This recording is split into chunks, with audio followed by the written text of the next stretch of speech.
Good morning, ladies and gentlemen. My name is Napoleon, and today we are back with another Enlisted video. And today we have to talk about the latest event. This is the USSR versus Japan, and this is actually pretty dang interesting because this has been a long-awaited, and when I mean long-awaited, I mean like at least 2 months ago. I've gotten leaks about this entire event, and now, as of right now, we officially are getting this event. So without further ado, let's get started. For the first part is that in this experimental event, the armies of the USSR and Japan meet in the Pacific battlefield, and you have essentially a balanced set of weapons and squads, of which I did make a previous video about a few months ago, talking about what weapons they have, but it's pretty dang balanced. Now, let's talk about the event itself, because that's what everyone wants to talk about. From July 22nd to August 6th, 1300 UTC time, we have to participate in battles, of which instead of getting 25k per day or 20k a day, we have to do 12k a day, and it's in 1 day, so that's great, and we get a lot of good stuff. Most notably, we have a unique tank. This is the heavy tank number 6, and instead of being at tier 4, it's at tier 5. Now, the reason why I think it should have been at tier 4 is mainly because this tank is essentially a Tiger 1. This is essentially a Tiger 1E, and it's just a different color-coded Tiger 1E. It's literally a different shade of gray. And in my personal opinion, it should be at tier 4. Considering the fact that Enlisted is giving this for Japan at tier 5, it does, well, somewhat kind of make sense. Let's talk about the other stuff, and that is the M72 PTRS. This is essentially a Soviet motorbike that is at BR1, which is actually pretty dang cool, and it is essentially a motorcycle with a PTRS, which is actually quite dang unique. And in terms of the other weapons, we do get a unique portrait, the M1921 Thompson 20, the Fedorov Rifle 25, and whatnot. Overall, it's pretty dang good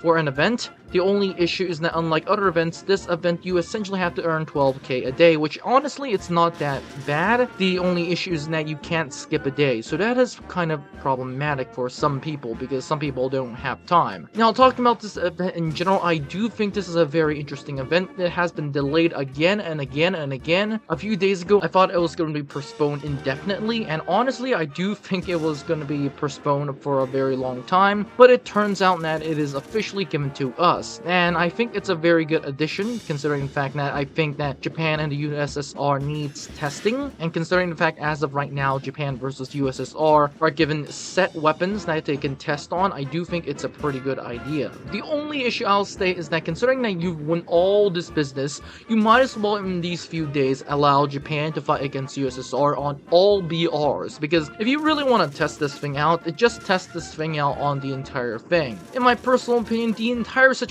is as follows. Enlisted is currently using this event to test out Japan versus USSR, while at the same time giving us some pretty good stuff. Now, the heavy tank number 6 is essentially, once again, a Tiger 1, and it's pretty dang good. The rider with the M27 PTRS is pretty decent, but overall it's pretty dang good. Needless to say, this is a very good event, a long-awaited event, might I add, and have a great day, guys. I'm just going to be rushing to fight this event, and I'll see you on the battlefield.